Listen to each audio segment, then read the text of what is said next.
এক ছিল ছোট্ট একটি গ্রাম। সেই গ্রামের বাজারে একজন ভালো মানুষ দোকানওয়ালা ছিল। তার নাম ছিল রহিম চাচা। রহিম চাচার ছোট্ট একটি দোকান ছিল, যেখানে বিস্কুট, চকলেট, খেলনা আর খাতা কলম বিক্রি হতো। প্রতিদিন অনেক বাচ্চা রহিম চাচার দোকানে আসত।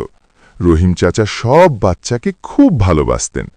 কেউ যদি টাকা কম নিয়ে আসত, তবুও তিনি হাসি মুখে বলতেন, কোনো সমস্যা নেই, পরে দিয়ে দিও। একদিন রিমি নামের একটি মেয়ে দোকানে এলো। সে একটি পেন্সিল কিনতে চেয়েছিল, কিন্তু তার কাছে পুরো টাকা ছিল না। রিমি দুঃখ পেয়ে চলে যেতে লাগল। তখন রহিম চাচা তাকে ডাকলেন এবং বললেন, এই নাও পেন্সিল, পড়াশোনা খুব জরুরি। রিমি খুব খুশি হল এবং বলল, ধন্যবাদ চাচা, আমি বড় হয়ে আপনার মতো ভালো মানুষ হব। কয়েক মাস পরে রিমি পরীক্ষায় প্রথম হল। সে একটি ছোট্ট ফুলের তোড়া নিয়ে রহিম চাচার দোকানে গেল। সে বলল, আপনার জন্যই আমি পড়াশোনা করতে পেরেছি।